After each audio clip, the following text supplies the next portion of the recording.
Hello, this is Writers at Work, a podcast for readers and writers about the joys, heartaches, challenges, and satisfaction of the creative writing process. I'm your host, Jim Fusilli. Here today on this episode of Writers at Work is Erica Wright, whose latest novel is The Museum of Unusual Occurrence, a Psychic City mystery. It's a bit of a departure for Erica, who may be best known for her genre fiction, written with a literary flair. Her previous novel, Hollow Bones, was inspired by Shakespeare's Measure for Measure, for example. One reviewer called it an incredible, rich work of literature. In 2020, Snake, a collection of her essays, was published as part of Bloomsbury's Object Lessons series.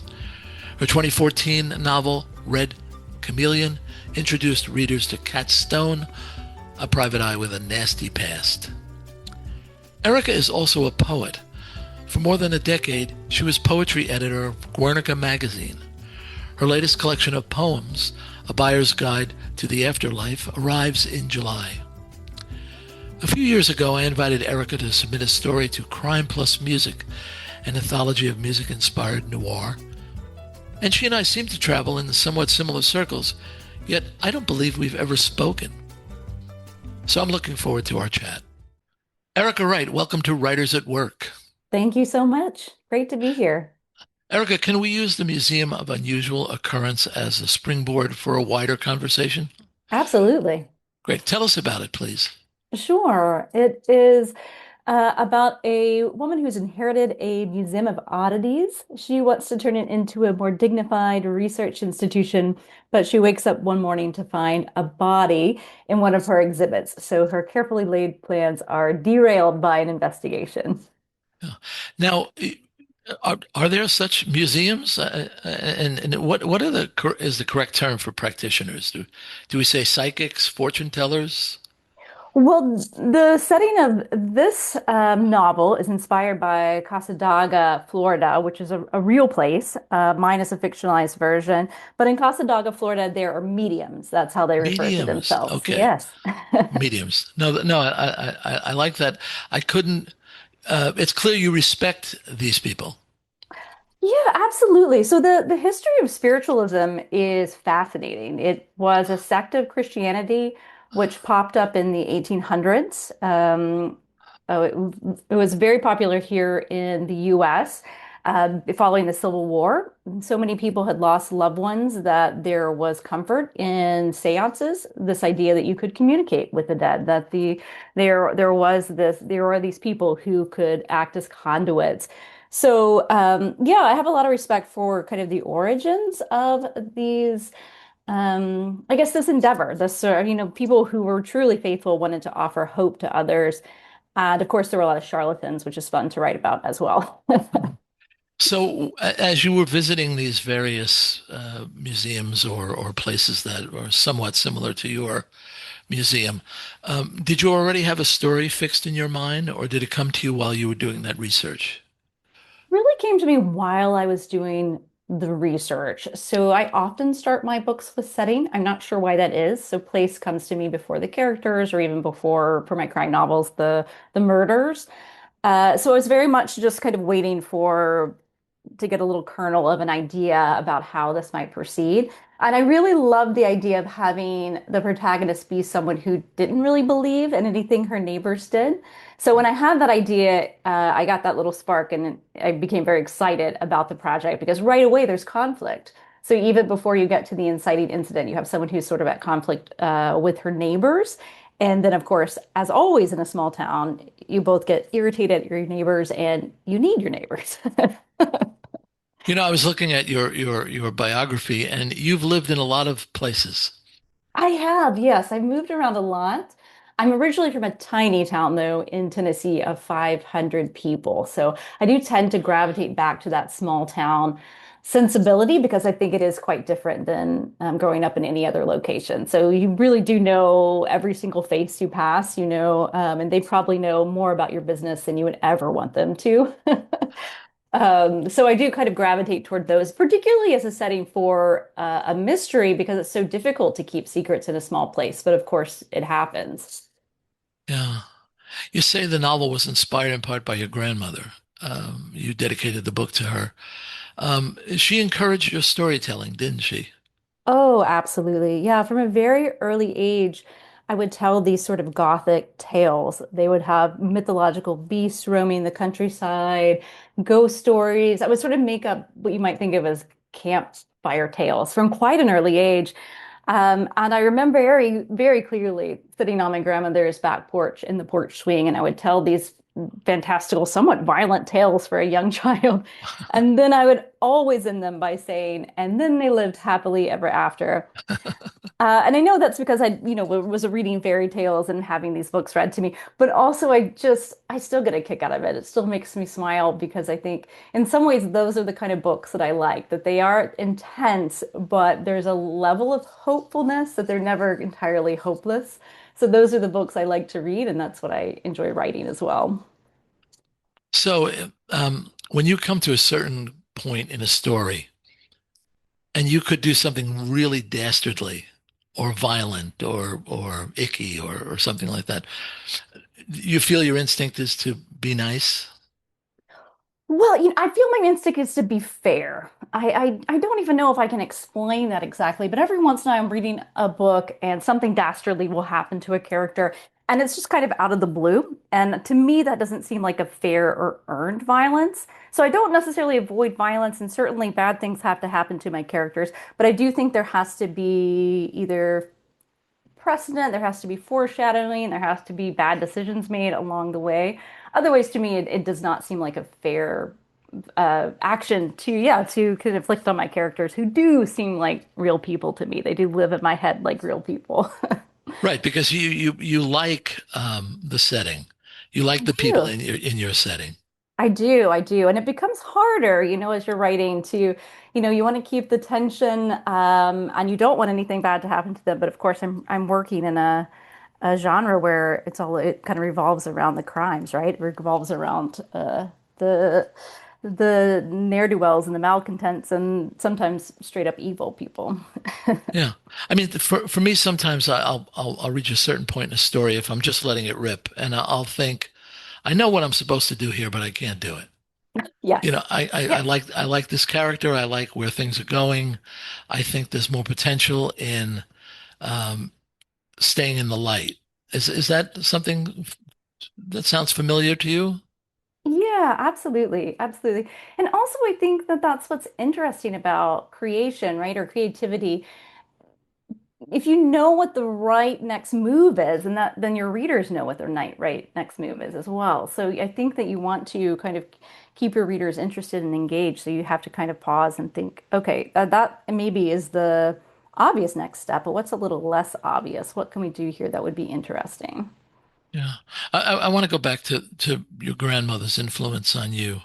Um, my perception of your career is that you moved away from where you began with a New York-based private investigator. And I'm going to make an assumption based on my experience that you began to hear your own voice emerge as you were going along.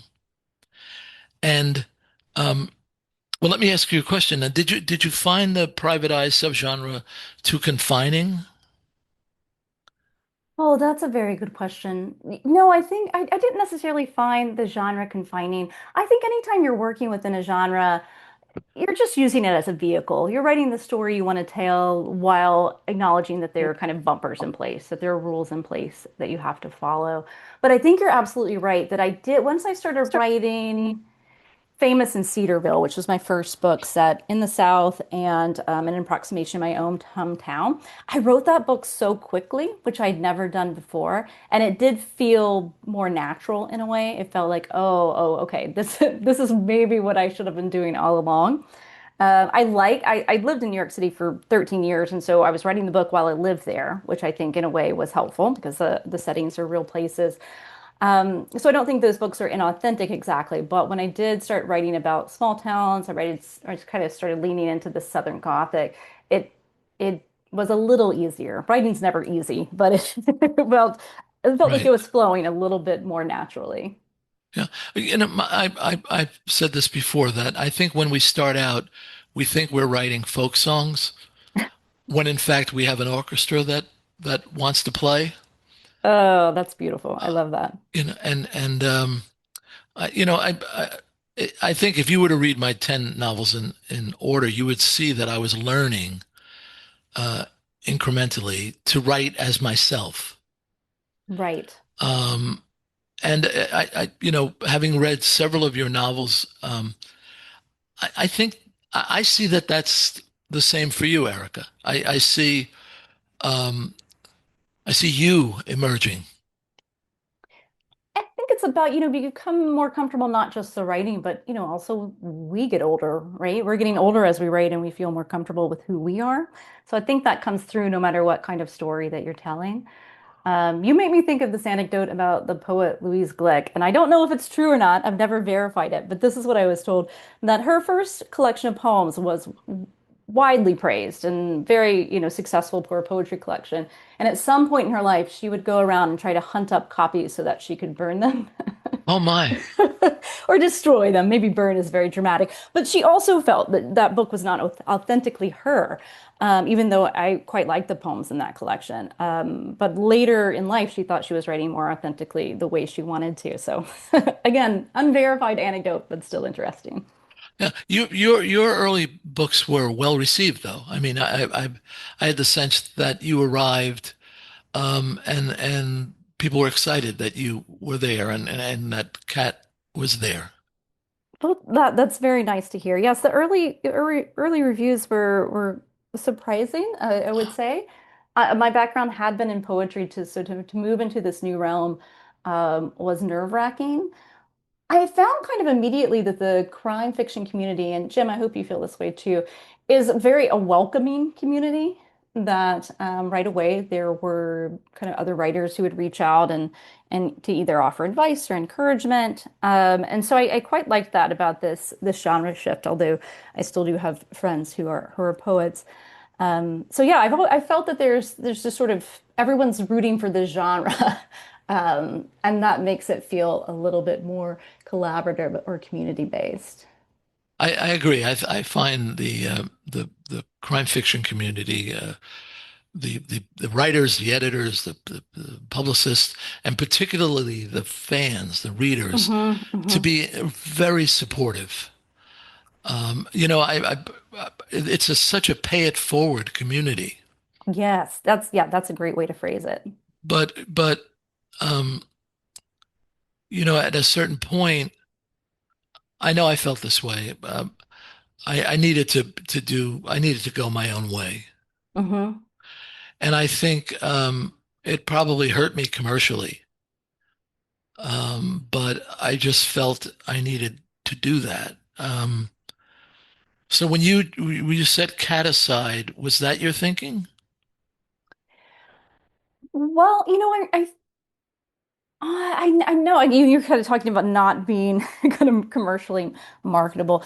I just kind of write the stories that I want to tell, and I try not to think too much about yeah, marketability or trends. I care about the readers, as you say, kind of crime fiction readers are so lovely and supportive, and there are certain kind of rules that wouldn't necessarily flout. Because of reader expectations. But beyond that, I just sort of want to tell the stories I want to tell. If I'm not excited to get to the blank page in the morning, then I'm never going to make it to the end of what is essentially a marathon. I'm not going to make it past mile two. Yeah. Yeah, so that's sort of always my next project is always what interests me. And in fact, I wrote a nonfiction book about snakes, sort of in the midst of all of this, which Yes. was decidedly a departure and also the most fun I've ever had writing anything. I really enjoyed that process. Yeah. You know, we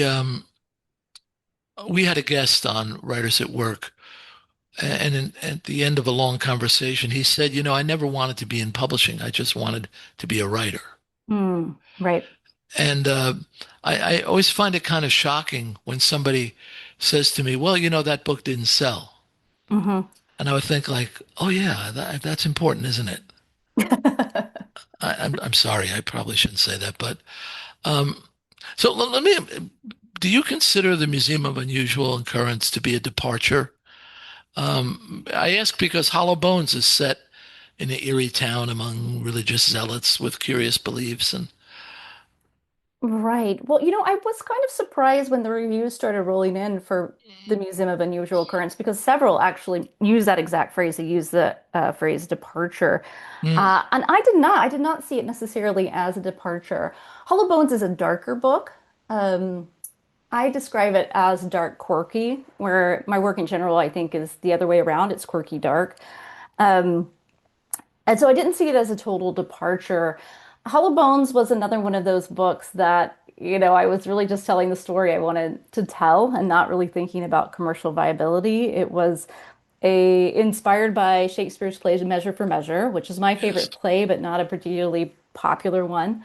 And I'd had this book, this kind of idea knocking around in my head for over a decade before I finally figured out how to get it onto the page. I really saw it as a play. I saw it as sort of how fun would it be to have a production of Measure for Measure set around a serpent handling church.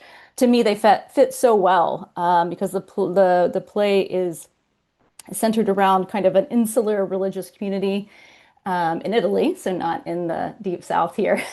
Mm, But I just mm, thought this idea of kind of true believers versus people who are corrupt and using influence for power, all of those themes seem to me very palpable in this tradition of serpent handling churches as well.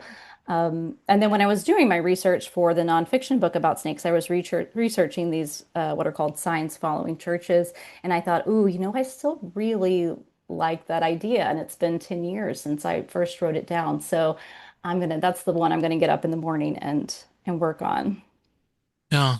Um, I think we've come to the sort of confluence of your your crime fiction slash novel slash poetry, where they sort of meet. Um, I mean, one doesn't choose to use Shakespeare as a, an influence slash resource if one wasn't familiar with Shakespeare, Yes, I right? think that's true. I think And that's think true. it's pretty fairly safe to say that poets respect Shakespeare. Yes, that's fair. That's fair. Okay, I don't I, think that's gonna be yeah, you're not gonna get letters about that, Jim. okay, thank you. Angry letters. But what I want to say is that I find a precision in your writing that I enjoy very much. Um, and writers I think read differently than readers read. Mhm. And occasionally I'll be reading and I'll think, "Oh God, that was the perfect word," or "What an exquisite use of the M dash," or something like that. It's terrible. It's terrible, but um, It's slow, isn't it? I think we're slower readers. I must say that I find in your writing that you use the precise word that drives us deeper into setting and character. So what do your first drafts look like? Are you focused on story or on the quality of the writing? Well, first, thank you. That's really kind of you to say and really flattering coming from you, who I think of as also a very precise writer. Um, but I mostly write my first drafts by hand, and precisely so I can actually get away from thinking too much about the language. For me, when I'm typing on the computer, it looks like a finished product, and so I can really get hung up on trying to find the right phrase or the right word, because somehow in my mind I think, oh, well, this is fine. Look, it's on the computer, it's final. My first drafts are very messy. In fact, nigh unreadable at times because I do the majority of them with a pen and a piece of paper. And I'm really am focusing on the story. So getting from point A to point B and figuring out where the characters are going to lead me. I don't outline. I wish that I did. To me, that seems lovely. It seems more professional to have a story, to have a murder board or an outline. But I really just write that first draft and try to let it be as loose and free as possible as I figure out where the story's going and what these characters are going to do. Yeah. You raised an interesting point that I actually never thought of, Erica, that um, when you look at the computer screen, if you're writing a novel and you give it chapter headings, let's say, for Mhm, example, mhm. or you break your paragraphs in a certain way uh, that mimics typeface, You may actually be thinking that this is something beyond the first draft. Right, right. You want it to be better, I think, than a first draft ever is. But I never thought of that before. So do you write 7 days a week? No, no. I try to write every morning, Monday through Friday. I have a little one. I have a 5-year-old, so he's priority number one. The weekends are family time. And I also teach, so that has to so my mornings are really my precious writing hours. Yeah, the reason I ask is, what does your Monday morning look like to you? Oh. How far back do you have to go to get yourself caught up? Oh, that's a very good question. So, I've always found the advice of writing every day to be challenging to swallow because I feel like everyone's circumstances are different. So, if you have chronic pain, if you're a caregiver, if you have a demanding job, the idea of writing every day seems like demoralizing advice. So I always prefer the advice of checking in with your project every day. And that could just be thinking about it. It could be thinking about it while you're doing the dishes. It could be doing a little research. Even active reading, I say counts. So if you're reading a book that you admire and you're thinking about, okay, well, how did Tana French get to this unexpected revelation in chapter 20? How did, how did Kelly Garrett incorporate this humor in the beginning of the scene? So I guess I think that all counts. And if you're checking in with the project in some way, it makes it a lot easier on Monday morning to actually get back and start writing. But I also have no problem with jumping ahead. I think if you're stuck, just write the next scene that you're excited to write. And that I can almost always do that, even if I can't quite get that connective tissue in place. You know, one of my Bibles is the Modern Library Writer's Workshop by Stephen Koch. Um, I love. I just took it off out of my bookcase. It's so dog-eared that I'm afraid it's going to fall apart in my hands. But um, I was a published author when I first read this book, and he tells us in it, which I think is phenomenal, that nobody has time to write a novel. Right. That everybody is really busy doing other things, and Yes. that cannot be an excuse. Yes. And it seems to me like you've come up with an interesting way of addressing that, which is, I love that term, checking in with your story. Well, I believe, I guess believe in, we kind of started our conversation here with just having, having grace for yourself, having grace for other people, and acknowledging that there are times when it is nigh near impossible to get to your desk and write. But that doesn't mean that your story is not important. It doesn't mean that your story is not worth telling. And maybe it takes you 5 years to write the story you want to tell. When you hope to get done, you hope to have that draft done in 6 months.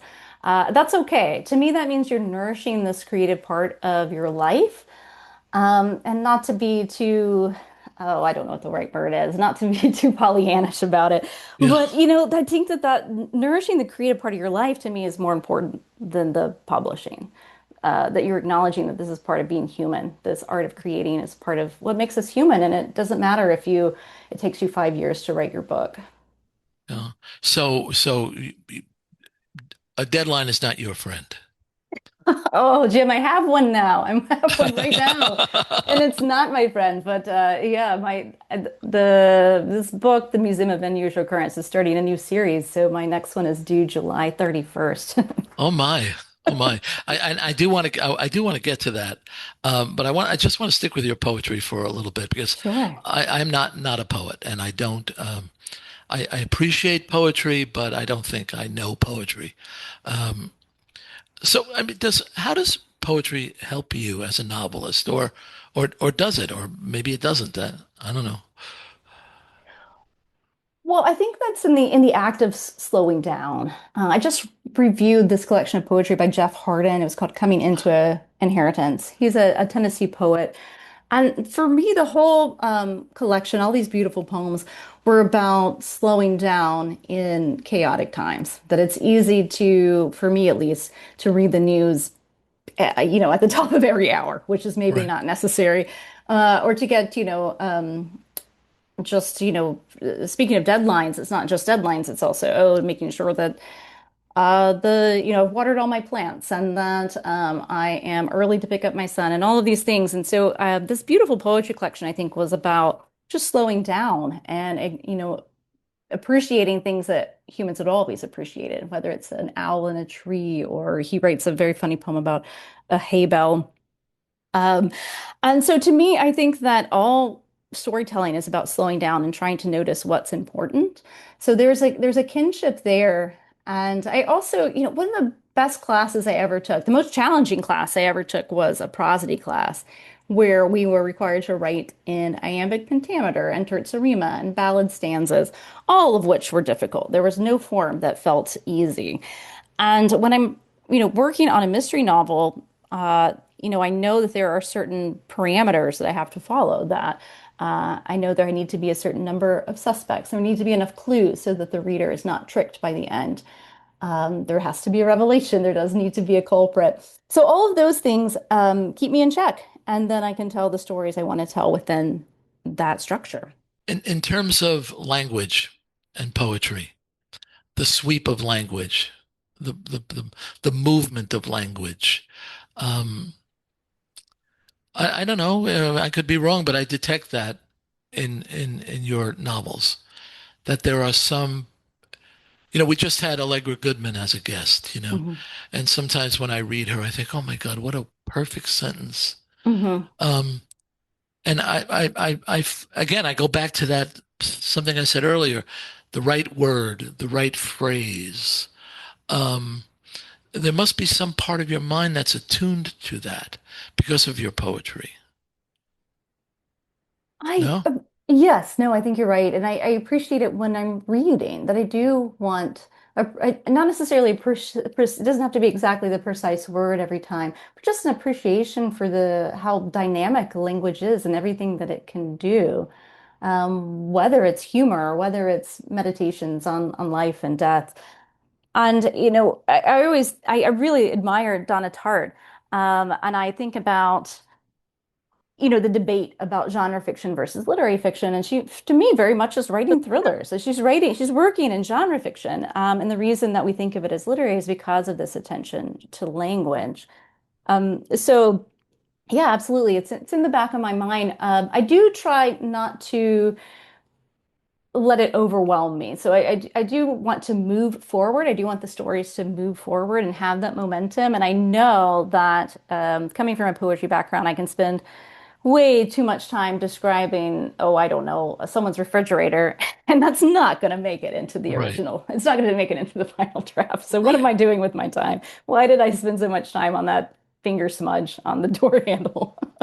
And so do you just delete it or do you move it into a separate file for future reference or something like that? I tend to just delete. I always imagine being more organized. This goes back to my desire to outline, but I am not. I am not an organized person. Yeah.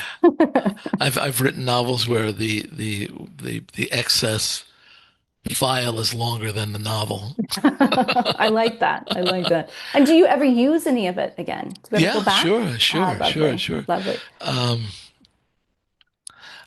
there'll be a description of something that doesn't work in Act One. Hmm. But now it's Act Three, and we've been away from that location for a while, so I just cut and pasted in there. Ah, right, right. That kind of thing. Nothing. So anyway, so A Buyer's Guide to the Afterlife arrives in July. Yes. Tell us about it, please. Sure. So this is my latest collection of poetry. It really is an embarrassment of riches to have both of these books out this year, especially since I write poetry very slowly. So it's been about 10 years since my previous collection came out. It started very much as an intellectual exercise, sort of responding to these archival prints from the Natural History Museum. And there are these kind of beautiful illustrations from the 1500s of brand new species of animals, sometimes inaccurately depicted, but always depicted with an eye towards appreciation. They were very, very beautiful. And then, life happens. I started a family and I started thinking about these kind of environmental images from a much more personal perspective. So the book kind of came to be about what it means to appreciate the world, appreciate nature at a time when so many do not, and how you can kind of maintain any sense of hope, which I think is necessary for conservation. You have to kind of be enthusiastic, you have to be hopeful. um, in the face of these grave issues. I read the term eco-poetry to describe your work. I, Mhm. I don't know what that is. Eco poetry, it's a kind of a buzzy word. I don't mind it. There are a lot of wonderful eco poets. It's basically I think of it as kind of a new word for nature poets, with perhaps a bit of an eye on climate change. So we wouldn't necessarily see that in Yeats's work, but in contemporary eco poetry, you see this acknowledgement of a world that is heating up. Okay. So getting back to the Museum of Unusual Occurrence, um, when you were writing it, did you think it would be a series? I did not. No, I really again started with the place and then populated the town. And when I got to the end, towards the end of the project, I didn't really want to let the characters go. I really liked how they had grown regardless of the case that's being solved. I really liked how Allie and her sister Mary's relationship Mm. had changed and evolved. And I just didn't want to let them go. And so when I sent the novel to my agent, I just sort of offhandedly said, if they might be interested in turning this into a series, I might be interested as well. And the answer was yes. So Severn House offered a two-book deal, and hopefully there will be more. We'll see. Well, that would be wonderful. I think so. It'd be fun to stay with these characters a little longer. Yeah, I mean the idea of again, you reject the term departure, so we'll reject that term too. But you do something a little bit differently, and it's appreciated, and they want more. I mean, I think that's the best scenario. I'm very happy. Good. Me too. My guest on this episode of Writers at Work is Erica Wright, novelist, essayist, and poet. Her latest novel is The Museum of Unusual Occurrence, a psychic city mystery. Her latest collection of poems, A Buyer's Guide to the Afterlife, arrives in July. Erica, thanks so much for joining me on Writers at Work. Thank you so much for having me, Jim. Writers at Work is a production of Bliss Publications. Erin Mitchell is our producer. Music is by Joni Mitchell, performed by Keith Jarrett. For more, see writersatworkpodcast.com. I'm your host, Jim Fusilli. Until next time, happy reading.